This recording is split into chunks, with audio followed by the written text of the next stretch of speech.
Olá, sejam bem-vindos a mais um podcast do AB Jaú. E hoje a gente tem a grande satisfação de ter o defensor público lotado aqui em Jaú, Dr. Luiz Gustavo Fontanetti, com a temática Defensoria Pública e Acesso à Justiça. Fique aqui para conhecer hoje sobre essa temática.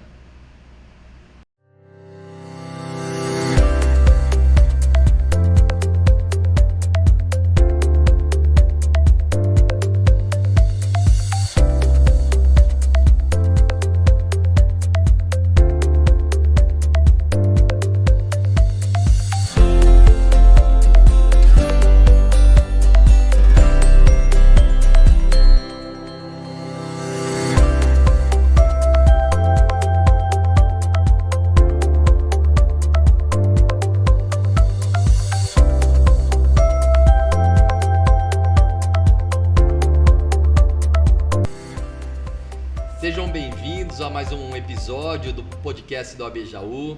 Lembrando que o podcast aqui do AB Jaú é uma parceria entre a diretoria, a Escola Superior de Advocacia e a Comissão de Marketing Jurídico e Relações Públicas. Então, nosso agradecimento aqui ao Dr. Adão Marcos de Abreu, nosso presidente. Sem ele, nada disso aqui seria possível. Nosso agradecimento também ao Dr. Wilde Galeassi, presidente aí da Comissão de Marketing Jurídico e Relações Públicas, e eu, Matheus Tamuraranha, que tenho a grande satisfação de coordenar a ESA Núcleo Jaú. E hoje a gente tem a temática aqui, Defensoria Pública e Acesso à Justiça, com o Dr. Luiz Gustavo Fontanetti, que vai trazer para a gente a abordagem aqui e a importância e relevância desse tema. E o tema também do acesso à justiça, a previsão constitucional, enfim, toda a evolução normativa quanto a essa temática aí. E aí já peço para o Dr. Luiz Gustavo para trazer para a gente aqui, seja bem-vindo, e trazer para a gente aqui a abordagem dessa temática aí. Muito obrigado, Matheus. Também queria agradecer ao Dr. Adão Marques, o Dr. Wilde também, enfim, toda a OAB Jaú, com quem já há 17 anos convivo de forma harmoniosa aqui na comarca de Jaú. É sempre um prazer vir a essa casa, ainda mais para falar sobre a defensoria e o acesso à justiça, né? A gente costuma brincar na defensoria que a defensoria é um pouco de curva de rio. Tudo que não tem um destino certo ou uma forma de efetivação certa acaba parando na defensoria. Isso até por conta, né, Matheus, da gama de atuação que a defensoria tem atualmente, ligada não apenas ao acesso ao judiciário, né, que seria aquela conformação mais antiga do acesso ao judiciário enquanto uma assistência judiciária, acesso ao processo, mas sim numa vertente mais moderna, presente na nossa Constituição, que é acesso à justiça como um todo, orientação jurídica, efetivação dos direitos humanos, e tudo isso faz com que a defensoria atue em várias frentes, né? Aqui em Jaú mesmo, nós atuamos desde direito de família, direito possessório, ações criminais, ações de guarda, investigação de paternidade, enfim, é uma gama enorme de atuação da Defensoria Pública, o que torna a experiência de atuar enquanto, né, operador do direito, pessoa que estudou direito e trabalha com isso, muito interessante, né? Eu falo isso sempre para os nossos estagiários, que a experiência de trabalhar na defensoria, para quem está começando, lógico, e para os profissionais já mais antigos, mas especialmente para quem está começando, é muito relevante por conta dessa diversidade.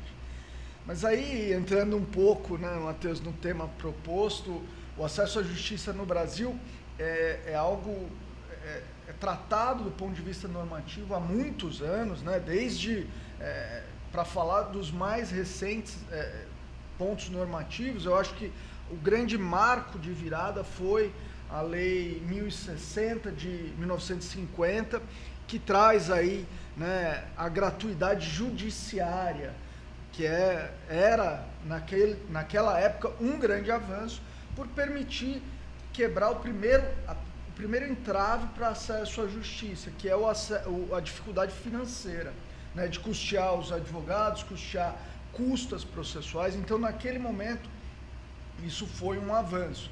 Mas também se notou que faltava profissional dedicado exclusivamente para assessorar a população carente.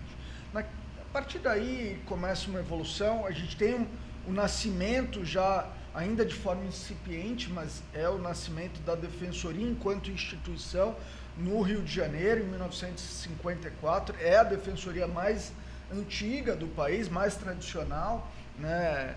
Eu não diria que é a mais bem estruturada, porque aí eu vou puxar a sardinha para a Defensoria de São Paulo. Mas, enfim, é a primeira instituição que começa a galgar os passos, já também, inclusive com defensores participando, ainda que de forma mais lateral, do próprio projeto Florença, né, com o professor Carnelucci, o Brian Gartz, para estudar, né, o acesso à justiça. Então, naquele momento, começa a nascer um embrião do que depois, em 88, vem a ser encartado ali como um direito fundamental, que é a noção de que o Estado deve garantir o acesso integral e gratuito à justiça. Isso vem no rol dos direitos fundamentais, ali no artigo 5º, né, no inciso 74, e também vem na previsão do artigo 134, na primeira formação da Constituição, que já trazia ali a Defensoria como uma instituição permanente, essencial à função jurisdicional do Estado, incumbida de prestar essa orientação e acesso à justiça. Mas, caminhando, né, ao longo do nosso período de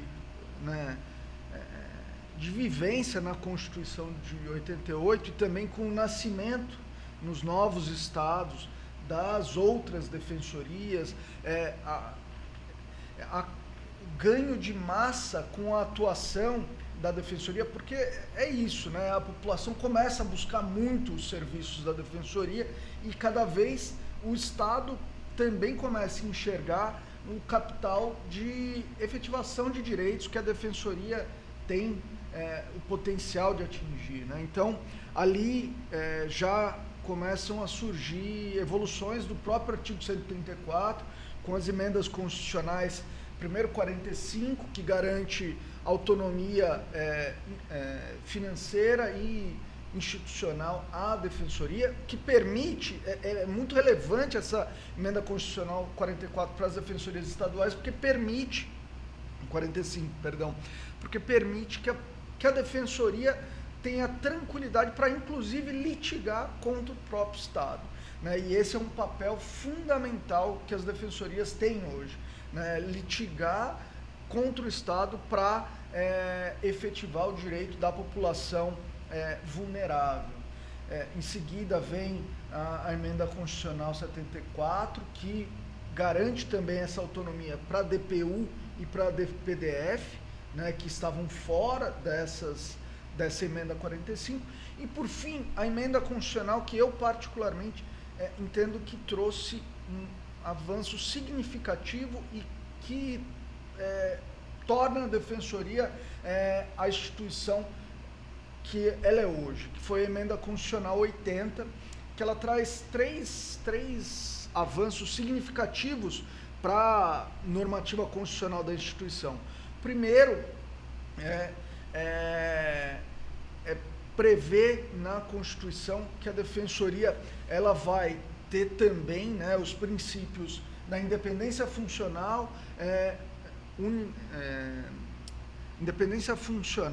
unidade e autonomia, o que faz com que o defensor público que atue, ele atua não em nome próprio, mas em nome da instituição, garantindo aí um maior peso nas atuações dos defensores.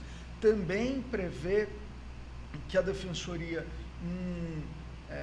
num espaço de 8 anos, né, vai existir em todas as unidades jurisdicionais do Estado, né?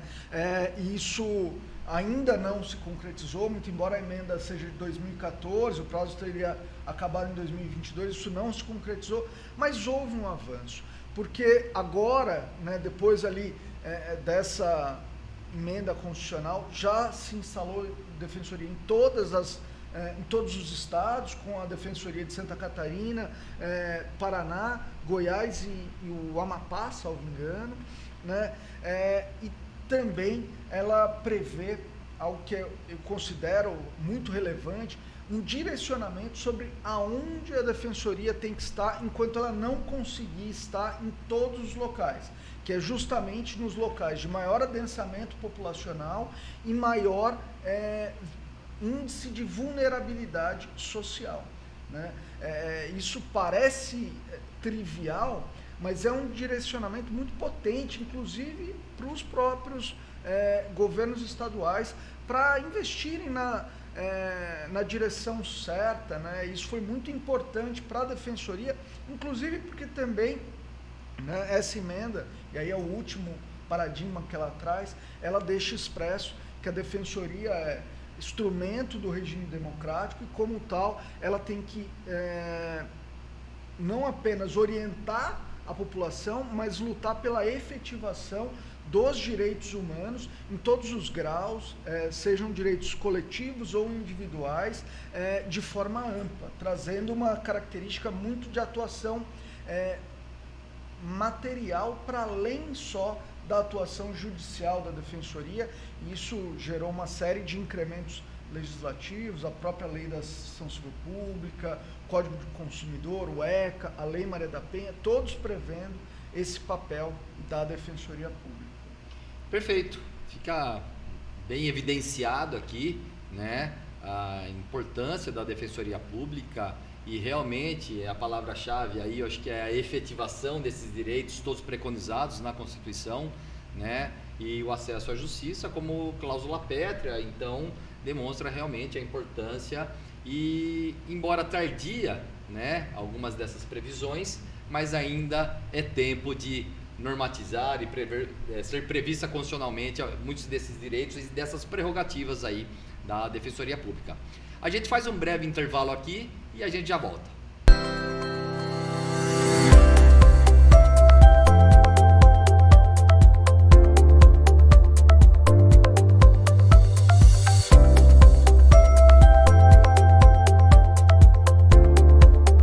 Retornamos aqui com a abordagem hoje no podcast do ABJaú com o tema a Defensoria Pública e acesso à Justiça. E a gente tem a grande satisfação de ter o Dr. Luiz Gustavo Fontanetti, defensor público atuante aqui na comarca de Jaú.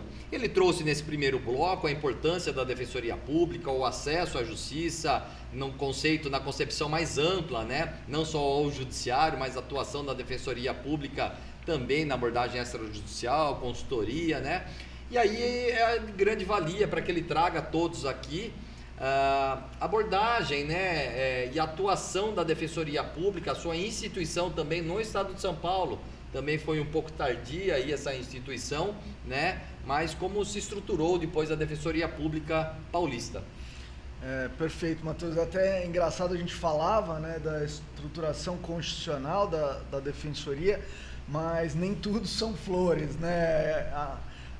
O nosso estado de São Paulo foi um dos estados que demorou muito a efetivar e a criar a defensoria. Na verdade, a assistência judiciária ela é prestada no estado de São Paulo desde há muitos anos, salvo engano, desde 1980, por aí, por meio da Procuradoria de Assistência Judiciária, que era um braço do próprio Executivo, né? Uma instituição ligada ao Executivo, sem autonomia, mas isso inclusive depois a própria Procuradoria ganha um pouco de fôlego com a instituição do Fundo de Assistência Judiciária, com um convênio com a Ordem dos Advogados do Brasil, na secção São Paulo, que é muito relevante para, né, levar pelo menos a vertente da assistência judiciária para o Estado como um todo, para todas as comarcas do Estado, mas o Estado relutava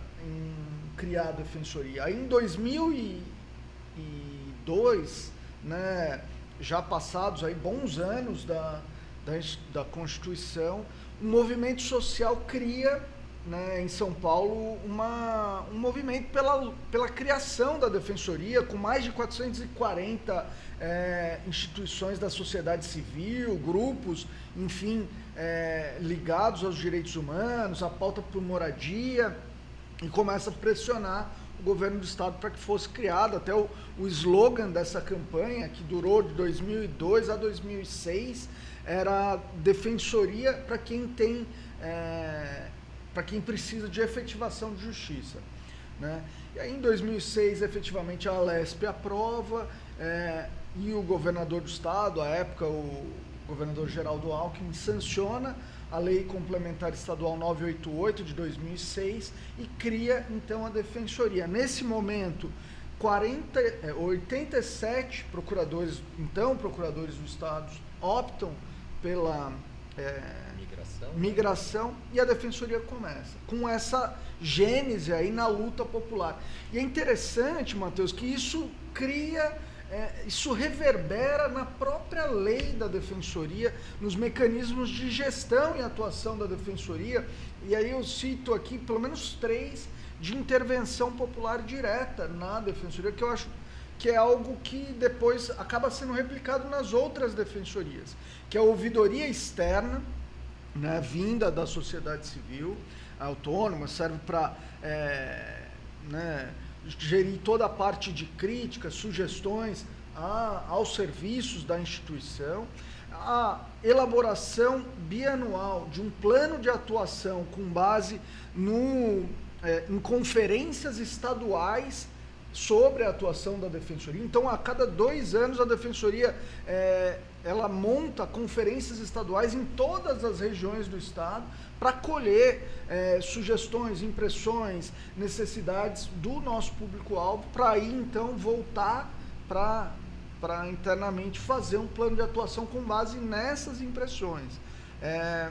E por fim, o momento aberto das sessões do Conselho Superior da Defensoria Pública, em que qualquer pessoa, né, em especial do nosso público usuário, né, dos serviços, pode se dirigir à cúpula da instituição diretamente, sem intermediários, para falar sobre os nossos serviços, sobre as demandas daquela pessoa, o que é muito relevante, né, sem dúvida nenhuma, para voltar os serviços para a instituição. Bom, mas aí lá, né, retomando um pouco, em 2006 a instituição começa com esses 87, logo em 2007 já se realizam 2 concursos públicos, o segundo inclusive foi o concurso no qual eu ingressei nos quadros da Defensoria Pública, e são então empossados, e a Defensoria começa com cerca de 400 colegas, né? Lógico que ao longo dos anos, isso, né, até para marcar, foi 18 anos mais ou menos após a Constituição, com 18 anos de atraso.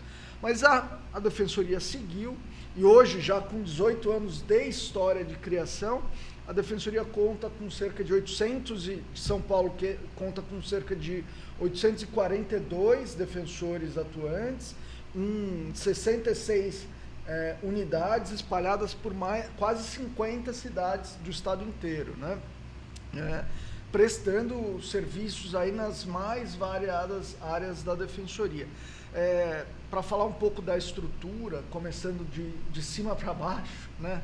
Nós temos a Defensoria Geral, que tem o defensor ou defensora pública geral, mais 3 subs, a primeira sub, que é o equivalente ao vice, digamos assim, 2 outras subs de gestão, uma que ligada às unidades da capital e região metropolitana da capital, e outra ligada às unidades do interior. Depois, assessorias técnicas, criminal, civil, de convênios, também a Corregedoria Geral, que é o braço disciplinar da Defensoria. Além disso, o Conselho Superior, que é o órgão deliberativo e que cuida também de julgar os casos disciplinares apontados pela Corregedoria.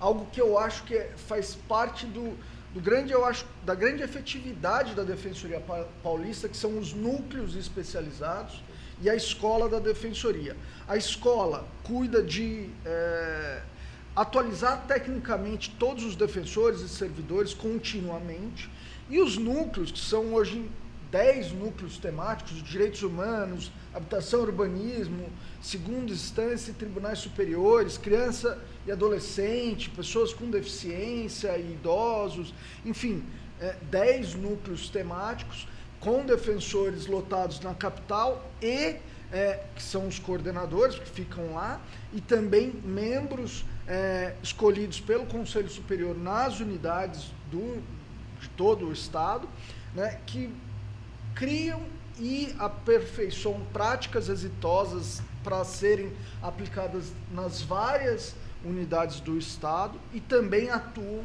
nos casos de maior complexidade e relevo do ponto de vista estadual, né? Então, esses núcleos são importantíssimos para a atuação. Eu cito aqui um núcleo que agora eu faço parte, que é o núcleo de segunda instância, que tem uma atuação muito intensa no Tribunal de Justiça, levando os principais casos, fazendo sustentações orais no tribunal sobre os casos da Defensoria, e também nos tribunais superiores, com uma sede destacada em Brasília, justamente para esses casos de maior relevância.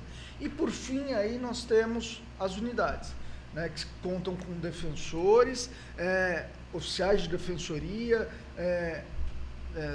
servidores técnicos, quadros de estagiários também, e um quadro que aí é ligado à atuação multifatorial da Defensoria, que são os agentes do CAM, que a gente fala, que é o Centro de Atendimento Multidisciplinar, formados por psicólogos e assistentes sociais, que ajudam principalmente nessa atuação extrajudicial da Defensoria, né, com sessões de mediação e conciliação, levantamento e qualificação de dados para as demandas, em especial as demandas coletivas.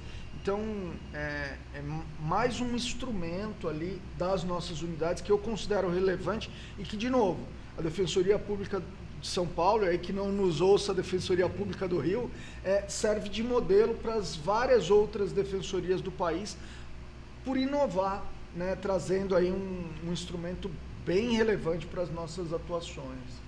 Perfeito, fica demonstrado aí que a Defensoria Pública está muito bem estruturada, fez um aperfeiçoamento na estrutura, então, do Rio de Janeiro, e demonstrando realmente a sua importância e relevância para a população, e principalmente para que tenha acesso, né, à justiça, à solução, né, que o cidadão quer, ele quer a solução do caso dele, né, e para que tenha essa solução do problema dele, do litígio dele, é indispensável que a gente tenha toda essa estrutura montada,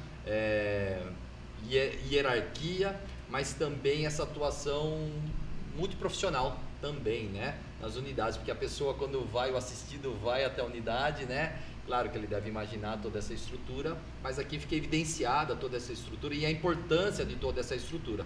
Então a gente encerra esse bloco aqui e daqui a pouco a gente vai para o último bloco com o Dr. Luiz Gustavo Fontanetti. Fique aqui.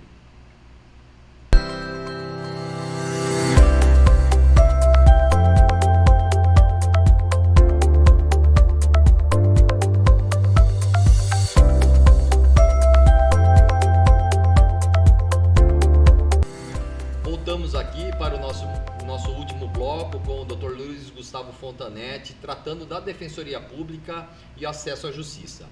E aqui eu gostaria que o Dr. Luiz Gustavo fizesse a sua apresentação para que o público que nos assiste e nos ouve conhecesse, né, soubesse da sua formação, que isso, claro, é muito importante e relevante, e também da sua atuação na Defensoria Pública, já antecipando aqui que foi conselheiro, foi terceiro subdefensor, né? E depois, na sequência, pudesse falar para a gente da estrutura da unidade Jaú, da Defensoria Pública. Obrigado, Matheus, mais uma vez. É até engraçado falar disso, mas a minha história com direito, eu me formei na Faculdade de Direito da USP, em São Paulo, e já logo nos primeiros anos da graduação, comecei a atuar como estagiário num escritório, logo nos primeiros anos, não, no primeiro ano. Né? Eu comecei a atuar num escritório como estagiário na área de direito tributário, contencioso tributário, e permaneci lá durante toda a minha formação acadêmica, me efetivei, continuei trabalhando como advogado nesse escritório, na área tributária, algo que depois, até pelo meu desejo de voltar para o interior, eu nasci em São Paulo, mas minha família é de Cajuru e eu me criei lá em Cajuru, na cidade que fica perto de Ribeirão Preto, e eu tinha essa ideia de voltar. E aí acabou que eu resolvi fazer concurso e descobri a Defensoria Pública por um acaso, até porque na época, isso nos idos de 2006, a Defensoria Pública estava nascendo, né? Então eu descobri a Defensoria e realmente me apaixonei pelo que faço. Eu acho que a gente conversava um pouco agora no intervalo do quão relevante é gostar do que se faz, né? Eu tenho a sorte de fazer algo que eu gosto. E aí, enfim, começa toda a minha trajetória na Defensoria Pública. Eu participei de vários núcleos, comecei no núcleo de habitação e urbanismo, em seguida acabei indo para o Conselho Superior da Defensoria como representante do nível 1, depois fui chamado para ser terceiro subdefensor público geral na gestão 2014-2016, continuei no Conselho, voltei para o Conselho como representante das unidades do interior, né, representante eleito das unidades do interior, permaneci por 2 mandatos nessa função e, enfim, tive uma série de outras atuações, atuei como membro também na Comissão de Avaliação de Estágio Probatório dos Defensores Recém-Ingressos, membro do Núcleo da Infância e Juventude, agora sou membro do Núcleo de Segunda Instância e Tribunais Superiores, mas essencialmente eu acho que eu sou membro da unidade de Jaú. E eu tenho que falar da unidade porque eu, particularmente, também vou puxar a sardinha para a nossa unidade. Eu acho que a unidade de Jaú tem uma atuação muito relevante, né, dentro do Estado, dentro da nossa comarca, prestando aí bons serviços na nossa comarca, e isso se refletiu no crescimento da unidade. O crescimento que, primeiro, quando nós começamos aqui em 2007, éramos em 2, eu e o Dr. André Spilari, atuando na área civil, fazenda e família. Em seguida, já nos anos de 2009, 2010 ou 12, salvo engano, nós conseguimos mais 2 defensores, um que veio para a área da infância e da fazenda pública e outra que somou também a área civil. E depois, já em 2020, nós conseguimos outras 2 defensorias, 2019 para 2020, conseguimos outras 2 defensorias já com atuação criminal, por conta justamente do nosso trabalho, da força dos números que a unidade conseguiu levantar. Né? Por isso até do meu orgulho em falar da nossa unidade, porque eu sei o quão efetivo é o trabalho. Então hoje nós estamos com 6 defensorias instaladas na unidade de Jaú, sendo 3 civil, família e fazenda pública, uma infância e fazenda pública, infância civil e infracional, e outras 2 com atuação criminal de conhecimento nos processos comuns e processos do Tribunal do Júri, e também atuação em execuções criminais, né? E aí, Matheus, essa unidade tem uma atuação assim, em todas as gamas, né? Em todas as áreas do direito.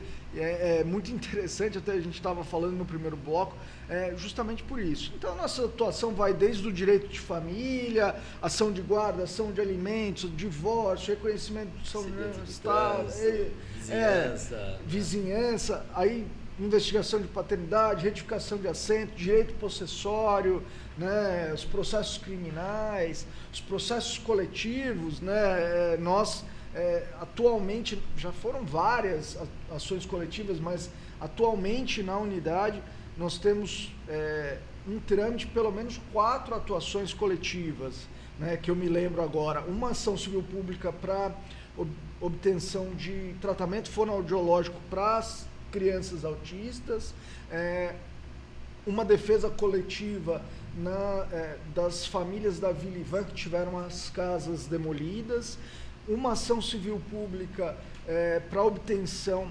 de atendimento habitacional emergencial para as vítimas de enchentes e outras calamidades socioambientais, e também uma atuação coletiva junto à Secretaria de Igualdade Racial de Jaú para postular a instituição de cotas raciais nos concursos municipais. E ainda há uma outra em Mineiros do Tietê, que faz parte da nossa comarca também, que é uma ação para revisão das prestações cobradas pela CDHU quanto a todos os moradores de um bairro da cidade de Mineiros do Tietê, o núcleo habitacional Antônio Soares de Godoy. Enfim, é uma gama muito grande de atuação, que realmente dá muito trabalho, né, mas também nos deixa muito satisfeitos com os resultados obtidos, né? Perfeito, de fato, posso testemunhar aqui a atuação, né, dos defensores aqui em Jaú. A gente já se conhece, é uma amizade, é uma longa data, e a gente sabe da atuação, do profissionalismo de todos vocês aí, né? Sempre parceiros, a OAB também sempre foi parceira, né? Sempre de forma muito harmoniosa, como dita por você mesmo, entre a Defensoria e a OAB Jaú. Isso realmente reflete, né, no atendimento ao público, que é o destinatário, né? Também não perco de vista que a importância da Defensoria Pública em Jaú se deve muito também à sua pessoa, como conselheiro, que foi por longos anos, como responsável, né, só para lembrar, o Dr. Luiz Gustavo foi 3º subdefensor responsável pelo interior inteiro aqui, né? Então também isso traz essa relevância, esse conhecimento de causa, né, para demandar até a estrutura, a cúpula da Defensoria Pública, e também de estar aqui, conhecer a realidade na rotina e no dia a dia da atuação do defensor público. Então, assim, já de antemão agradeço a sua presença aqui, esse compartilhamento dessas informações precisas e esses esclarecimentos, né, para a população. Muitas vezes a população sabe da Defensoria Pública, mas não sabe bem da estrutura, qual a atuação da Defensoria Pública, e aqui está evidente, né, a gama de atuação. Por isso uma grande demanda, né, acaba sendo a Defensoria Pública, não só de Jaú, mas a Defensoria Pública do modo geral, uma grande demandante, né? Demonstra muitas vezes que o Estado também está negligenciando boa parte da efetivação desses direitos. Então, uma vez mais, agradeço o Dr. Luiz Gustavo Fontanetti pela sua participação, disponibilizar seu tempo aí, que é concorrido, obviamente, pela sua atuação profissional, e poder compartilhar aqui. Saiba, já sabe, mas não custa reafirmar, que a OAB Jaú é também uma casa para a Defensoria Pública, para que a gente mantenha a parceria, né, diversas parcerias que a gente já mantém, e a gente agradece mais uma vez sua participação aqui. Eu que agradeço, Matheus, agradeço em seu nome, em nome do Dr. Adão, em nome do Dr. Wilde também, todo esse carinho que é recíproco entre a OAB Jaú e a Defensoria em Jaú, né? Queria aproveitar também para convidar os acadêmicos de direito a conhecerem a nossa instituição, convidar também, deixar aberto ao público ir procurar os serviços, né? Eu tenho que divulgar aqui os nossos canais de atendimento, tanto presenciais, na Rua Bento Manuel, 282, ali para baixo da Santa Casa, quanto também canais virtuais, o atendimento pelo nosso site, www.defensoria.sp.def.br, e também pelo 0800, que eu agora esqueci o número, mas é 0800, só um minutinho. Mas que é encontrado também facilmente no site. Facilmente no site. Hoje é fácil aí para pesquisa, né? Para a população acessar. E é um canal bem fácil de atuação.